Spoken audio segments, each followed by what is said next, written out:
MP ہیں ادریس علی صاحب اور موجودہ MLA ہیں، اور یہاں ہمارے بغل میں سوامی اتم نندا جی ہیں،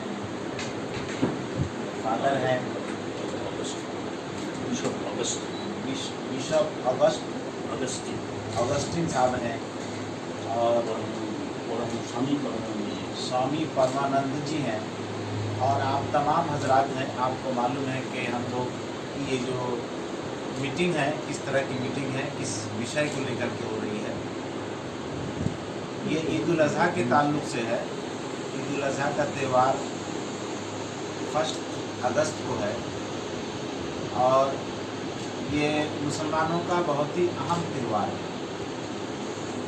اور اس میں جس طرح اللہ کا آرڈر ہے فَصَلِّ لِرَبِّكَ وَانْحَرْ، نماز پڑھو اور قربانی کرو۔ اس کے بعد ایک اور قرآن کی آیت ہے لَن يَنَالَ اللَّهُ لُحُومُهَا وَلَا دِمَاؤُهَا وَلَكِنْ يَنَالُهُ التَّقْوَىٰ مِنكُمْ۔ ہمارے ابوالدین ملک صاحب بھی یہاں موجود ہیں اور سب لوگ ہیں یہاں۔ اللہ کا آرڈر ہے اس دن میں کہ نماز پڑھو اور اس کے بعد قربانی کرو۔ اس کے بعد یہ آرڈر ہے کہ اللہ کے پاس قربانی کے جانور کا نہ تو گوشت پہنچتا ہے نہ خون پہنچتا ہے، البتہ تمہارے دل کا تقویٰ پہنچتا ہے۔ کوئی بھی عبادت ہوتی ہے کسی بھی دھرم کی ہو، وہ عبادت ایک اس کی وہ چیز اس سے دکھایا جاتا ہے، وہ ایک مثال کے طور پہ مثالی طور پہ کردار ادا کیا جاتا ہے۔ جیسے اللہ کے رسول ابراہیم علیہ السلام نے قربانی کی تھی، اور یہ تقریباً 4500 سال پہلے کا واقعہ ہے، یہ کوئی نیا واقعہ نہیں ہے، اور یہ ہوتا آ رہا ہے۔ اور قربانی مختلف دھرموں میں کسی نہ کسی طرح سے ہوتا آ رہا ہے۔ کسی دھرم میں قربانی کو بلی کہتے ہیں، ہم لوگ اپنے دھرم میں قربانی کو قربانی کہتے ہیں، اور اس کے مختلف طریقے ہیں، اپنے اپنے حساب سے ہوتے آ رہے ہیں۔ لیکن یہ قربانی صرف جانور کی قربانی نہیں ہے، بلکہ جانور کی قربانی سے زیادہ اہم یہ انسان کے جذبات کی قربانی ہے۔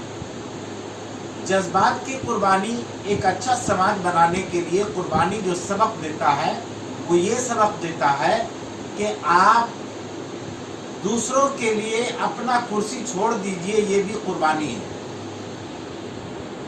دوسروں کے لیے اپنی ایگو کو روک دیجئے، یہ بھی قربانی ہے۔ دوسروں کے خاطر اپنے آپ کو پیچھے ہٹا لیجئے، دوسرے کے فائدے کو آگے کر دیجئے، یہ بھی قربانی ہے۔ تو یہ ابراہیم علیہ السلام کا جو یہ واقعہ ہے اور ان کی جو قربانی، ان کی جو سنت جو ہے، یہ ہم لوگوں کو یہی عمل سکھاتا ہے کہ اصل میں انسان کسی بھی انسان کے لیے، اللہ کے لیے اپنے آپ کو اتنا تیار رہے کہ وہ اگر جان کی قربانی بھی دینی چاہے تو اپنے آپ کو پیش کر دے دوسروں کی بھلائی کے۔ اسی کا ایک نمونہ جو ہے جانور کی قربانی کر کے بتایا جاتا ہے،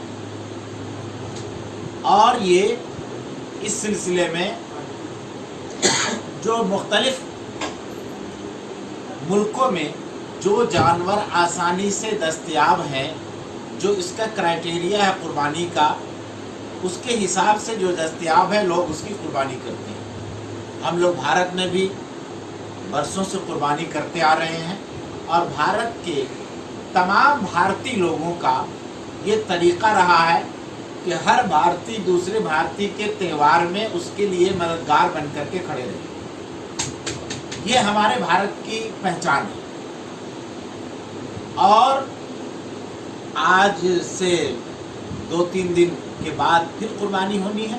اس سلسلے میں ابھی جو اہم مسئلہ ہے پوری دنیا میں وہ ایک کورونا کا مہاماری ہے۔ دوسری چیز یہ ہے کہ اس وقت دیش میں لاک ڈاؤن بھی ہے۔ اس سلسلے میں میں اپنے تمام मुस्लिम भाई, गैर मुस्लिम भाई सबसे अपील करते हैं। हम खास करके मुस्लिम भाइयों से, उलमा से, अइम्मा से और समाज के सोशल वर्कर हजरात से ये अपील करते हैं कि इसमें एक ईद उल अज़हा की पहली जो वाजिब चीज़ है वो ये है कि हमें 2 रकात ईद उल अज़हा की नमाज़ पढ़नी है, ये भी वाजिब है। और उसके बाद कुर्बानी करनी है जो साहिब निसाब है, जिनको अल्लाह ने माल दिया है, जो क्राइटेरिया जिनके ऊपर पूरा होता है। पहला जो काम है वो इज्तिमाई काम है, यानी उसमें एक गैदरिंग होती है। अलबत्ता सरकार की तरफ से जो गाइडलाइन जारी किया गया है कि गैदरिंग की एक लिमिट रखी गई है कि इससे ज़्यादा न की जाए।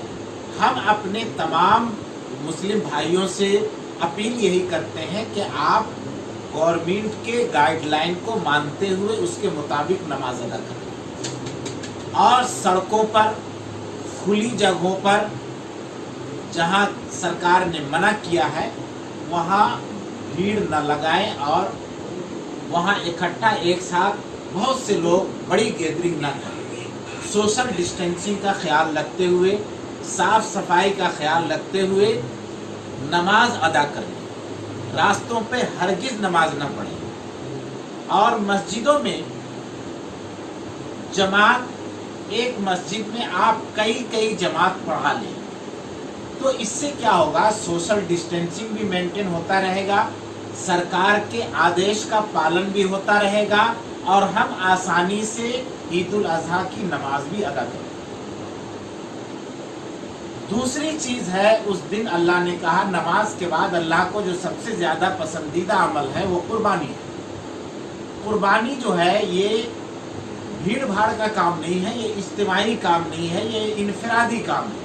हर शख्स अपने अपने घरों में, मोहल्ले में, अपने बिल्डिंग के नीचे छोटी सी जगह भी होती है, वहाँ वो कुर्बानी कर सकते हैं। अलबत्ता मैं बार बार इस बात की तरफ ध्यान दिलाना चाहता हूँ अपने मुस्लिम भाइयों से, बहनों से, बुजुर्गों से, समाज के सोशल वर्कर हजरात से कि कुर्बानी जो करते हैं, कुर्बानी में सबसे पहली चीज़ कि साफ सफाई का पूरा ख्याल रखें। दूसरी चीज़ ये, जहाँ कुर्बानी करें पूरी तरीके से उसको पर्दे में करें और कुर्बानी करने के बाद वहाँ मुकम्मल साफ़ सफाई कर लें, फ़नाइल वगैरह या जो भी साफ़ सफाई का सिस्टम है उसको अपनाएं और उसके जो कचड़े होते हैं उससे जो गिलाज़त आती है उसको मजबूत प्लास्टिक के बड़े थैले में, रंगीन बड़े थैले में डाल करके उसके मुंह को बांध करके, कारपोरेशन का जहाँ डस्टबिन डाला हुआ है बड़े जिम्मेदार हजरात उसको ले जा करके उसमें डालें। इसी तरह तोहफा तहाइफ तकसीम करने में काला प्लास्टिक का इस्तेमाल करें और पर्दे के साथ करें। हमारे किसी भी अमल से हमारे बिरादरान वतन को तकलीफ ना पहुँचे, इसका पूरा ख्याल रखें। इसी के साथ हम अपने बिरादरान वतन से भी ये अपील करते हैं कि त्यौहार का मौका है, अगर हमारे कोई अजीज़ छोटे बच्चे अगर त्यौहार मनाने में या कुर्बानी करने में उनसे किसी किस्म की गलती हो जाती है या नादानी हो जाती है तो आप उसको अपना छोटा भाई नादान समझ के नज़रअंदाज कर दें या उनके ज़िम्मेदार को ख़बर कर दें। इस पर किसी किस्म का रिएक्शन ना दिखा, ये हमारा आप तमाम बिरादरान वतन से खुसूसी अपील है। चूँकि हमारा यही भारत है और यही भारत को हम सबको मिल कर के आगे बढ़ाना है। आने वाली नस्ल को प्यार मोहब्बत सिखाना है, भेदभाव को मिटाना है। और हमारे बुजुर्गों ने, हिंदू मुस्लिम सिख ईसाई सबों ने मिलकर के जिस तरह भारत का निर्माण किया था, एक मजबूत भारत बनाया था और इसको गुलामी से निजात दिलाया था, इसके लिए हमें हमेशा कोशिश करते रहना है। और ये कोशिश यही है कि हम अपने, जो लोग जिस धर्म को मानते हैं उस पर मुकम्मल अमल करें और दूसरे धर्म वालों का मुकम्मल एहतराम करें। अंग्रेजी का फार्मूला है फॉलो वन रिस्पेक्ट ऑल। इस चीज़ पर हम सब अगर अमल करते रहें तो इंशाअल्लाह हमारा भारत मजबूत था, मजबूत है और मजबूत रहेगा। और हम सब एक दूसरे के त्यौहार में, एक दूसरे के जीने में, मरने में, खुशी में, गम में जिस तरह पहले से शरीक थे, इंशाअल्लाह अभी भी रहेंगे, रहते थे, रह रहे हैं और मुस्तकबिल में भी रहेंगे। और यही हमारे भारत का पहचान है पूरी दुनिया में। मैं अल्लाह से दुआ करता हूँ कि अल्लाह ताला हमारे भारत से और पूरी दुनिया से इस कोरोना वायरस का खात्मा कर दे और पूरी इंसानियत की अल्लाह हिफाजत फरमाए। हम सब मिलकर के जिस तरह भारत में रह रहे थे, अल्लाह हमें उसकी तौफीक दे, हमारे अंदर इत्तेहाद इत्तेफाक भी बाकी रहे। बहुत बहुत शुक्रिया। अस्सलाम वालेकुम। ईद उल अज़हा के और कुछ ही दिन बाकी रह चुके हैं। देखा जा रहा है कि बहुत सारे ऐसे जगहों पे हैं जहाँ पे जानवरों की मंडी को बंद कर दिया गया है और कुछ लोग खुद से भी डिसाइड किए हुए हैं कि हम नहीं लगाएंगे इस मंडी को, जिसकी वजह से ताकि कोरोना और लॉकडाउन की वजह से इस पर क्या कहना चाहेंगे। और बहुत जगह पे देखा जा रहा है जिस तरीके से खिलाफत कमेटी ने भी अनाउंसमेंट कर दिया है कि हम लोग रेड रोड पे नमाज अदा नहीं की जाएगी। दीगर मसाजिद को क्या पैगाम देंगे? इसीलिए हमने कहा है कि अपने अपने महल्लों की मस्जिदों में ही लोग नमाज़ पढ़ें और छोटी छोटी जमात करके एक मस्जिद में कई जमात कर लें तो इंशाअल्लाह ये नमाज भी हो जाएगी। रह गया कुर्बानी का मसला कि कुर्बानी में जो एक्स्ट्रा बाज़ार लगता था वो नहीं लग रहा है। वो सोशल डिस्टेंसिंग का मामला है या कोरोना का मामला है जिस वजह पर सरकार ने उसको रोक लगा रखा है। अलबत्ता जो परमानेंट बाज़ार है वो तो चल ही रहा है, मार्केट खुली हुई है, तमाम मार्केट खुली हुई है कि वहाँ से सहूलत के हिसाब से लोग अपने हिसाब से जानवर ख़रीद के ला सकते हैं, पर्दे में रख करके उसका काम कर सकते हैं। बहुत जगह पे कहीं ना कहीं दुश्वारी भी हो रही है कि जानवर को ज़बरदस्ती लाने की कोशिश की जा रही है। बहुत सारे लोग ऐसे भी अभी खबर मिल रही है ज़बरदस्ती मतलब दूसरी जगह से, जिस तरीके से अगर यहाँ से अगर मुज़फ़्फ़राबाद एरिया में जाना है या फिर अगर बनगांव वगैरह से अगर इस तरफ लाने में तो दुश्वारी हो रही है। नहीं, ये अगर दुश्वारी हो रही है तो हम इस सिलसिले में सरकार से कहेंगे कि इस दुश्वारी को आप देखें। दुश्वारी नहीं होनी चाहिए, आसानी पैदा करनी चाहिए और लोग आसानी से ले आएँ, आसानी से काम कर लें। यही हमारे भारत की परंपरा है और इसी तरह हम लोगों ने काम किया है।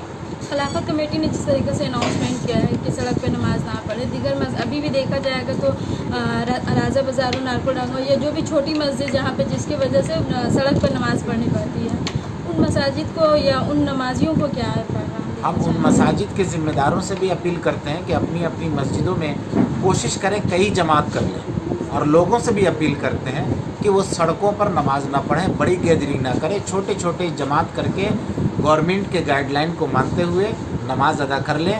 हमें काम से काम है, आम खाने से मतलब है, गुठली गिनने से मतलब नहीं है। तो हमें नमाज पढ़ लेना है, कुर्बानी कर लेनी है पूरा मन तरीके से, भीड़ करने की ज़रूरत है। सियासी तफदीर यूट्यूब चैनल को सब्सक्राइब करें और बेल आइकन पर क्लिक करें ताकि आपको सबसे पहले खबरें मिलती रहें।